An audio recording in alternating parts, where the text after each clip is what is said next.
Hola, bienvenidos a un repaso más de la lección de escuela sabática, la lección número 4. Teman a Dios y denle gloria. El versículo de memoria lo encontramos en Apocalipsis 14:12. Aquí está la paciencia de los santos, los que guardan los mandamientos de Dios y la fe de Jesús. El ángel que traía el evangelio eterno comienza a proclamar en alta voz su mensaje diciendo: teman a Dios y denle gloria. Apocalipsis 14:7. Es evidente entonces que para poder proclamar este mensaje debemos entender primeramente su significado. ¿Cómo debemos temer a Dios y de qué manera le damos gloria? Al descubrir las respuestas a estas preguntas, surge una nueva pregunta: ¿y quién puede temer a Dios y quién debe darle gloria? Durante esta semana, estas preguntas debieron de ser contestadas plenamente a través del estudio de la escuela sabática. Pero si no es así, te invito a que me acompañes para que poco a poco vayamos entendiendo estas preguntas. Acompáñame al primer versículo que encontramos en el libro de Nehemías, capítulo 5, versículo 15. Parte final: pero yo no hice así a causa del temor de Dios. ¿Qué significa el temor de Dios? Recordemos que Apocalipsis significa revelación. Esa revelación nos permite adentrarnos en el conflicto cósmico sin ningún temor, con la seguridad de cuál es el resultado final de esta guerra universal. Y en este sentido, entonces, uno de los acercamientos que a través del libro de Apocalipsis nos pide Dios es que aprendamos a confiar en Él, a que tengamos la seguridad de que su palabra es fiel y verdadera. Y a través del entendimiento y una relación personal con Él, vamos a poder entender cuáles son sus designios finales. Temer a Dios entonces significa reverenciarlo, respetarlo y admirarlo. El temor no tiene que ver con miedo, con el no querer estar con Dios. Al contrario, significa acercamiento, significa seguridad, significa creer que Dios es el que tiene el control de mi vida y por eso yo le confío todo mi ser. Es tener entonces absoluta lealtad a Dios y una entrega total a su voluntad. Para poder temer a Dios, entonces, primero debemos de conocerle. Debemos ser conscientes de quién es Él y de lo que puede hacer con nuestra vida. Como Abraham, debemos dejar de centrarnos en nosotros mismos y poner a Dios en primer lugar. Uno de los grandes problemas de este siglo es precisamente que no tenemos lugar ni espacio en nuestra vida para Dios. Pareciera ser que lo más importante somos nosotros, lo último y lo primordial siempre seremos nosotros. Y mientras yo trato de cubrir mis necesidades y mis placeres y mis deseos, no encuentro cabida para encontrarme con aquel que es Dios y alejarme de mí mismo. Esta cultura o este pensamiento del siglo XX, del siglo del ser posmoderno, hace que nos alejemos de Dios cada día más. Y Dios nos pide completamente lo contrario: aléjate de ti mismo y acércate a Dios. Tenemos a Dios entonces cuando lo respetamos y cuando lo reverenciamos por su infinita sabiduría, porque Dios sabe más que yo, porque Él es la respuesta a cualquier interrogante que yo me pueda plantear, porque es el fin último de mi existencia. Tener este concepto de Dios en nuestra vida nos hace alejarnos siempre de la autosuficiencia. Recordemos que uno del problema principal por el cual Satanás se rebeló en el cielo fue por querer creer que podía ser mejor que Dios. En ese sentido, entonces, nosotros a través de este primer pasaje del libro de Apocalipsis, de temer a Dios, nos invita a acercarnos a Él y alejarnos de nosotros mismos. Dios entonces también nos invita a someternos a su autoridad, darle el primer lugar en nuestro pensamiento y vivir totalmente para Él. Otorgarle la autoridad a Dios en nuestra vida es algo que es bastante difícil en estos tiempos. Nadie, o queremos creer que la mayoría de las personas, del hombre moderno, no quiere ceder su autoridad, quiere ser el arquitecto de su propio destino y no creer que existe un Dios más poderoso que es el que tiene los designios de nuestras vidas. Sin embargo, este mensaje de las buenas nuevas de salvación, de aceptar a Jesús, empieza entonces por entregarnos completamente a Dios. Cuando una persona se entrega completamente a Dios, cuando le cede su autoridad a Él, cuando lo reconoce como que Él es el único al que nosotros podemos tener la seguridad de rendirle honor, entonces el hombre va por buen camino. y puede encontrarse con el mensaje de salvación de una manera más clara y más sencilla. Y de esa manera encontrar también la seguridad dentro de cualquiera de los problemas que se presenten. ¿Cómo podemos poner en práctica el temor a Dios? Hay un versículo que quiero que estudiemos, Eclesiastés capítulo 12, versículo 13. Parte final, teme a Dios y guarda sus mandamientos, porque esto es el todo del hombre. Moisés, en el libro de Deuteronomio, nos enseñó a practicar el temor a Dios. ¿Cómo se practica ese temor a Dios? A través de la obediencia de sus mandamientos. Salomón también, en el libro de Eclesiastés que acabamos de leer, nos lo dice. El todo del hombre es entonces el temer a Dios. Y como sin consecuencia de ese temor, esa reverencia, esa entrega, guardamos sus mandamientos. Y aquí hay una pregunta que muchos cristianos o personas que creen en Dios se hacen también. ¿Qué acaso no nos exime la gracia de guardar los mandamientos, de obedecer la ley? Esa pregunta se ha contestado durante muchos siglos y todavía sigue generando controversia en muchos lugares. Tenemos que entender esto. La gracia de Dios es algo que es infinito. Nosotros no la merecemos. No tenemos nada que podamos hacer para obtener el perdón o la gracia divina. No podemos hacer nada, por muy buenos que seamos, por buenas obras que tengamos. Sin embargo, hay algo que tenemos que entender también. Si nosotros queremos realmente tener la seguridad de la salvación, de decir, yo soy salvo, mi vida está ahora consagrada, y si yo tengo que descansar en estos momentos, bajar a la tumba, tengo la seguridad de que voy a resucitar en el día posterior. ¿Cómo tengo esa seguridad? Pues porque nosotros practicamos el temor a Dios a través de la obediencia a sus mandamientos. Y de hecho, jamás vamos a poder alcanzar la perfección obedeciendo los mandamientos, pero sí nos prepara para tener ese encuentro personal con Dios cada día. Porque si nosotros amamos a Dios, entonces guardaremos su mandamiento. Jesús nunca restó importancia a su ley. Él siempre lo afirmó cuando estuvo en esta tierra. En los cuatro evangelios hay evidencias palpables de que Él vino a cumplir la ley, a enseñarnos la forma correcta de guardar la ley. Además, Él exaltó y nos invitó a obedecerla. En Mateo 15, 17, 19 encuentras palabras literales de Jesús acerca de esto. Mostramos entonces que tememos, respetamos y reverenciamos a Dios cuando por su gracia nosotros en agradecimiento a esa salvación otorgada por Dios que no nos merecemos, que no hemos hecho nada por eso, entonces el Señor nos pide que nosotros guardemos los mandamientos. Y nosotros porque lo amamos, lo hacemos. Es como un resultado inmediato de poder obtener el perdón, de poder tener la seguridad del perdón. Y entonces si tú vives de esa manera, obedeciendo sus mandamientos, jamás vas a tener dudas respecto de tu salvación. Pero si tú no guardas los mandamientos y crees que la gracia de Dios perdona todo sin que yo me comprometa a nada con Él, entonces ten la seguridad de que seguirás siempre con esa duda en tu corazón. Y eso es lo que no quiere. Dios quiere que nosotros aprendamos a vivir en el temor de Dios. Fíjense lo que dice Deuteronomio capítulo 6, versículo 13. A Jehová tu Dios temerás y a él solo servirás y por su nombre jurarás. El temor de Dios nos lleva más allá de la mera obediencia a sus mandamientos. Si tememos a Dios, haremos de él nuestro único Señor. Viviremos para servirle. Deuteronomio 6:13 y Mateo 6:33 son textos que nos ayudan a comprender este pensamiento. Jesús será entonces el centro de nuestra vida. Serán nuestros ojos, quiere decir nuestros pensamientos, nuestros objetivos. Y todos nosotros estaremos fijos en Él. Hebreos capítulo 12, versículo 2 tiene este pensamiento también. Fija tus ojos en Cristo, dice el Corito. Y entonces cuando tú fijas tu mirada en Él, te sostienes de Él, entregas tu voluntad a Él, tratas de agradarle cada día, entonces guardar los mandamientos se vuelve una delicia, se vuelven algo prácticamente automático. Y ni siquiera te das cuenta y en este momento ya tú estás guardando los mandamientos. Es un tema entonces de voluntad y de decisión. Si tú crees que es completamente imposible guardar los mandamientos, entonces fija tus ojos en Jesús, el hacedor de tu voluntad. Si nosotros queremos creer que Jesús nos ayuda, que nos apoya, que está con nosotros a cada instante, entonces guardar los mandamientos se convertirá en una forma de agradar y vivir con Jesús. Y cuando tú vives con Jesús, te aseguro que nada te va a hacer falta. De esto entonces se trata el conflicto económico, de decidir estar del lado de un bando.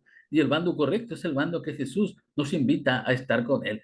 Por eso el primer ángel nos invita entonces a abandonar las filas del enemigo y a ponernos del lado de Dios. ¿Cómo? Guardando sus mandamientos, teniendo temor a Dios, reverenciarlo y poner a Jesús en primer lugar. Esa es parte importante de eso. Ahora, eso respecto al temor de Dios. Pero también el ángel de Apocalipsis 14 nos invita a darle gloria. ¿Qué significa esto? Vamos a ver lo que dice Jeremías, capítulo 13, versículo 16. Da gloria a Jehová Dios vuestro antes que haga venir tinieblas y antes que vuestros pies tropiecen en montes de oscuridad, y esperéis luz y os la vuelvo en sombra de muerte y tinieblas. Al igual que en Apocalipsis 14:7, en muchas ocasiones, dar gloria a Dios está ligado con la idea de un juicio. Es también una expresión de arrepentimiento y abandono del pecado. Si tú quieres entender esto, lee Esdras capítulo 10, versículo 11 o Apocalipsis 16:9. Damos gloria a Dios entonces cuando aceptamos su perdón y obtenemos o ponemos en nuestra vida en armonía con sus principios. Pablo nos invita a dar gloria a Dios en cada aspecto de nuestra vida. Y es una pregunta que tienes que hacerte en estos momentos. Una cosa es tener a Dios. Tienes a Dios porque consideras que Dios es parte importante de tu vida. Ahora, lo segundo tiene que ver con el temor del juicio. ¿En qué momento de tu vida estás fallando y estás seguro de que ya Dios perdonó ese pecado porque tú te apartaste de él? A veces nosotros queremos pedir a Dios que nos perdone todo lo que hacemos, sin embargo, nos olvidamos de poner también de nuestra parte, que es alejarnos del pecado. Entonces, Dios va a perdonar siempre, pero tú tienes que también reverenciarlo a Él y darle gloria con tus actos. ¿De qué manera estás dándole gloria en tu forma de vida? ¿De qué manera estás dando gloria cuando cuidas tu propio cuerpo? ¿No recuerdas que tu cuerpo es templo del Espíritu Santo? ¿Cómo ese templo que tú tienes le da gloria a Dios? ¿Lo usas indiscriminadamente para llegar a tus placeres, para cubrir las necesidades que tú quieras y hacer lo que tú quieras con él? ¿O lo guardas y lo cuidas porque estás realmente reverenciando a Dios y dando gloria a Dios con tu propio cuerpo? ¿Y qué dices de tu mente? ¿Qué cosas es lo que estás viendo? ¿Qué cosas estás introduciendo en tu mente durante toda la semana? Eso que tú estás viendo, que tú estás escuchando, ¿le da gloria a Dios? ¿Es realmente lo correcto ante los ojos de Dios? ¿O hay alguna vocecita que te está llamando a través del Espíritu Santo que te dije que te alejes de esas cosas? ¿Y lo estás haciendo? Esas preguntas son las que nosotros nos tenemos que hacer diariamente. Porque va a llegar un punto en que si tú no escuchas la voz de Dios, si tú no le das gloria con tus actos, Dios se va a permitir que tú te alejes de Él. Y eso es lo que Él no quiere. Porque tú poco a poco ya no tendrás sentido, no tendrás temor de Dios. Si tú te alejas constantemente de Él, desobedeciéndolo, no haciendo su voluntad. A veces hay personas que llegan a la iglesia, llegan mucho tiempo a la iglesia, muchos años a la iglesia, pero siguen siendo las mismas personas vacías, sin futuro, sin expectativas de vida, que piensan que porque son así ya nunca van a poder cambiar. Entonces no le dan gloria a Dios porque no han dedicado su carácter a Dios. Y eso va a permitir que nunca puedan experimentar la transformación que el Espíritu Santo da. Y cuando pasa eso, entonces tú estarás perdido completamente. Dar gloria entonces a Dios significa que con nuestros pensamientos y nuestras acciones serán una respuesta de amor a Dios. Y así entonces somos libres del temor al juicio, porque mis actos están siendo justificados todos los días, porque yo sí que pequé y pido perdón y al día siguiente ya no vuelvo a cometer ese pecado porque he aprendido la lección y porque ahora quiero honrar a Dios con mis actos y con mis pensamientos. Te das cuenta que es un proceso bastante sencillo, pero también bastante complicado para las personas que no quieren estar en una relación con Dios. Puedes ir a la iglesia, puedes participar en las cosas de la iglesia, pero realmente tus pensamientos están centrados en Dios. Cuando estás escuchando el sermón, cuando estás participando en los departamentos, cuando estás viendo a los hermanos, cuando estás conviviendo con ellos, ¿cuál es tu pensamiento principal? ¿De qué manera puedo ayudar a esas personas? ¿Qué parte de ese sermón es para mí? ¿Qué pensamiento elevado ahora puedo entender a través del estudio de su palabra?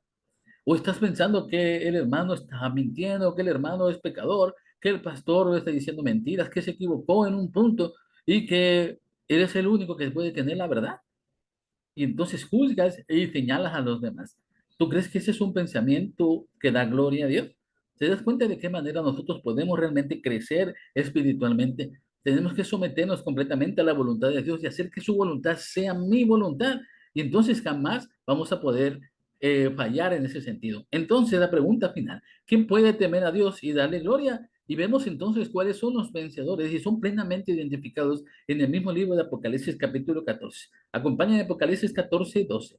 Aquí está la paciencia de los santos, los que guardan los mandamientos de Dios y tienen la fe de Jesús. Una respuesta positiva al llamado del primer ángel de temer a Dios y darle gloria produce personas santas.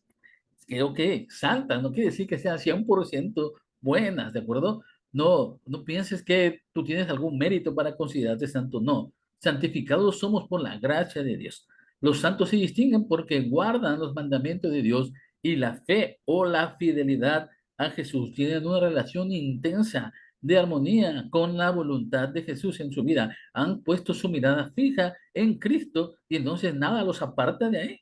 Pueden venir pruebas, tentaciones, dificultades y ellos ya han pasado por muchas de esas dificultades y han cambiado y han transformado su vida y ahora son personas completamente diferentes que se someten a la voluntad de Dios. Y el tiempo, los talentos, las circunstancias de la vida, cada momento es una oportunidad más para mostrar a las personas la gloria de Dios a través de nuestros actos y nuestros pensamientos. Qué importante es entonces este mensaje del primer ángel. Eso significa temer a Dios, eso significa darle gloria. Al final los vencedores serán plenamente identificados. Ya hay en estos momentos vencedores.